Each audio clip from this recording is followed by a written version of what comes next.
Asuka, Becky, Bronson Reed, Sami Zayn, Sheamus, Alexa Bliss, Braun Strowman, Carmelo Hayes, Wyatt Six, Nia Jax. And that's just to state a few, but I'm here to talk about the champions.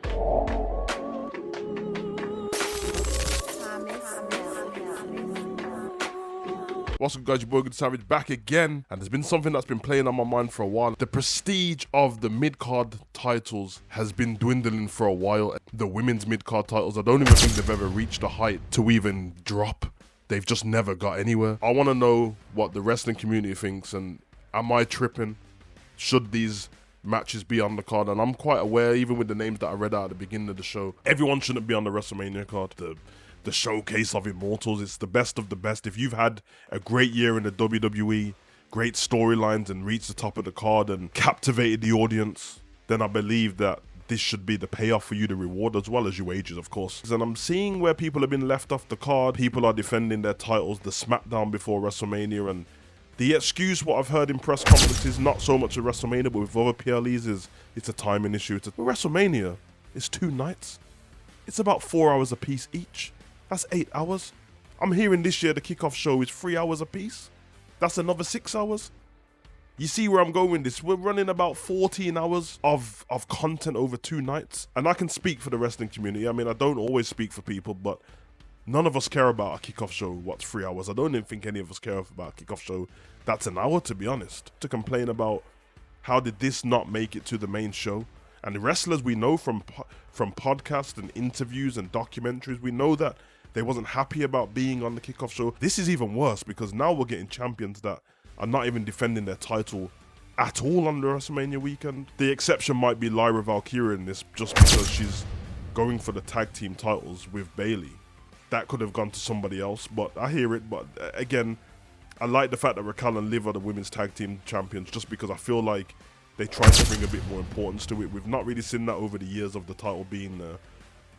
Maybe when Bayley and Sasha, I think they've done really well in the COVID years to bring prestige to them belts. But as one of the biggest advocates in the content creator space for the mid-card belt for the ladies and the tag titles, I really was hoping that they'd bring in one title and maybe defend it across all of the brands, but they've brought in 2 women mid-card titles and the tag team titles. They've got a roster full of women and they're not using them and they're being left out. And after we went through all that women's evolution, which was great, I feel like we've backtracked a bit. I feel like we've gone backwards, we've retreated, and it's not looking good. What the Intercontinental title, but what it represents, the workhorse of the division, it's the stepping stone to the main championship. To leave that off the card is sending out messages that this is not an important title. It's sending out messages that the tag team title is more important to Lyra Valkyria than her own Intercontinental title, and it's not her fault. She doesn't book the show. Then we've got somebody like Chelsea Green, who, for me, she's had the best year span of 12 months.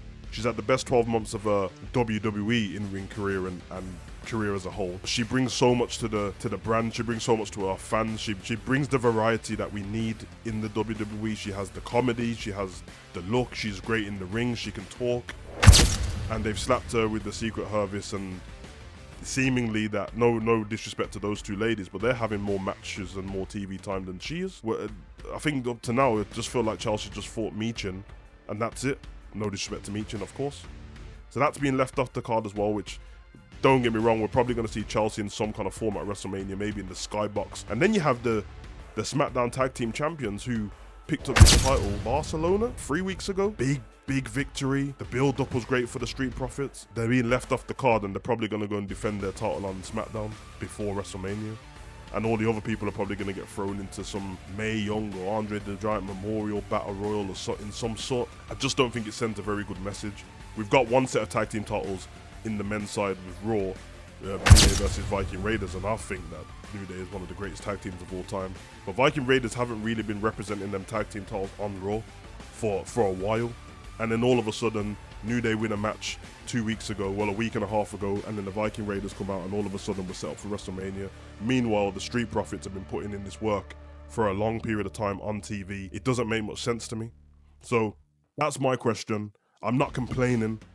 I just wanted to get it off my chest, and we can go into WrestleMania weekend and make the best of a seemingly mediocre build-up. But if we know anything about Triple H's reign so far, we get pretty mediocre Raw and SmackDowns, and then we get a great PLE. And that's kind of been the method to the madness. And I guess we're going to have to deal with it, because otherwise we get told that we're complaining and bitching. I've been your boy, Hugo Savage. Comment, like, subscribe, and share. Let me know what you think of the show. In the words of the great man himself, Ren.